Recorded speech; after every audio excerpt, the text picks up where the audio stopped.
SIR এর শুনানির নামে হয়রানির অভিযোগে তোলপাড় রাজ্য। ইতিমধ্যে এসআইআর এর শুনানিতে বাদ পড়েন নোবেলজয়ী অর্থনীতিবিদ থেকে শুরু করে লেখক, সাংসদ এবং জনপ্রতিনিধিরাও।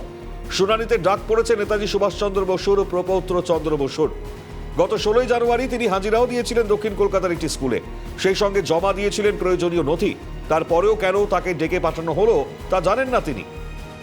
কি কারণে আমাকে হিয়ারিংয়ে ডাকা হলো কোনো উল্লেখ করা হয়নি। তবে আমি প্রশ্ন করতে আমাকে বলা হয় নাকি লিঙ্কেজের কোনো একটি সমস্যা দেখা দিয়েছিল। তো আমি তো সমস্ত নথিপত্র জমা দিয়েছিলাম, এই যে ফর্ম যেটি আমাদের ভরতে হয়, এবং আমার এপিক নাম্বার, ভোটার্স আইডির জেরক্স কপি, আধার কার্ড, তারপরে প্যান কার্ডও এবারে জমা নেওয়া হয়েছে। তাই লিঙ্কেজের সমস্যা কেন হলো আমি ঠিক আমার জানা নেই। যদিও কমিশনের তরফে জানানো হয়েছে যে ওনার ফর্মের লিঙ্কেজ অপশন ফাঁকা ছিল, সেই কারণেই তাকে ডেকে পাঠানো হয়েছে। অন্যদিকে এই ইস্যুতে নির্বাচন কমিশনের উদ্দেশ্য নিয়েও প্রশ্ন তোলেন প্রাক্তন বিজেপি নেতা।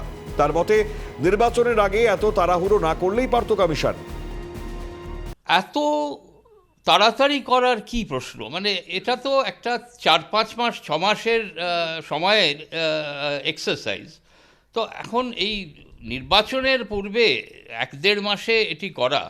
আর আরেকটি বিষয়, এই যে মানে খুবই পরিশ্রম করছেন বিএলও বিএলএ যাদের এই করা হয়েছে, এই দায়িত্ব দেয়া হয়েছে, কিন্তু তারা তো এই এক্সারসাইজের ট্রেনিং তারা কিছু পায়নি। তারা হয়তো স্কুলের মাস্টার মশাই বা অন্য কোনো দফতরে তারা কোনো দায়িত্বে আছে, তাদের একটি অ্যাপ দেয়া হয়েছে, তাদের সেলফোনের মাধ্যমে তারা সব ডেটা আপলোড করছে। তো এতে তো ভুল হতেই পারে। তো এই যদি ভুল হয় তাহলে ভোটারদের কেন হ্যারাসমেন্ট করা হবে?